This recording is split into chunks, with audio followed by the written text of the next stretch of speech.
Halo sahabat Permata, saya Dr. Agnes Triharjaningrum, spesialis anak, praktek di Rumah Sakit Permata Depok.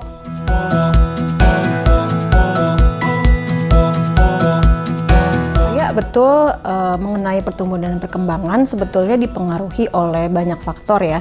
Tujuannya kita mau stimulasi kan untuk menghasilkan anak yang berkualitas. Ada natur dan nurtur. Natur itu genetik. Nah, nurtur ini sebetulnya melibatkan asih, asah, dan asuh. Asih itu kayak kasih sayang orang tua supaya anaknya punya rasa percaya diri, rasa aman, dan asuh tuh kayak misalnya proteksi ya, jadi imunisasi, kemudian nutrisi, kapan harus dibawa ke dokter.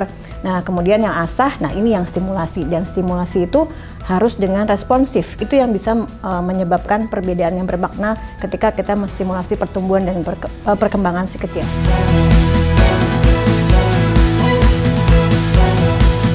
Mengenai stimulasi untuk bayi usia 4 dan 6 bulan, sebetulnya prinsipnya adalah, kalau boleh saya singkat itu 3M dan 3B ya. Jadi kita kan harus menstimulasi semua panca indera, yaitu mata, hidung, terus kemudian rasa, telinga, dan sentuhan.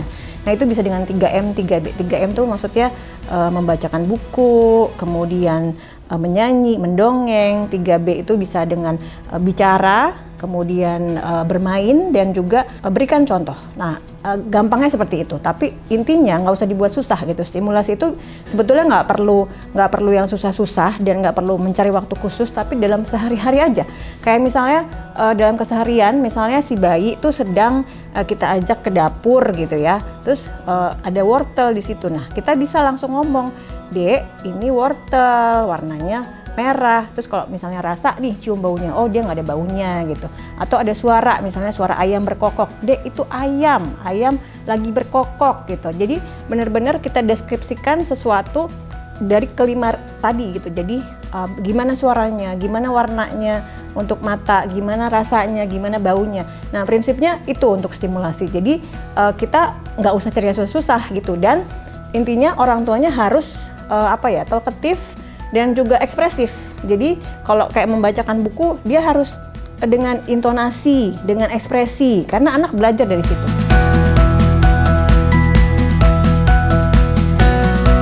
Sebetulnya kita tidak perlu cari waktu khusus atau perlu mainan khusus gitu ya. Bisa dengan apa yang ada di rumah dan di luar rumah. Kemudian juga bisa setiap saat sebetulnya, nggak usah terlalu dibikin waktunya. Jadi kayak misalnya mandi pagi nih, lagi mandi pagi. Nah, itu bisa dengan cara yang tadi. Jadi pas mandiin, si adiknya dikasih air kan, "Dek, ini air.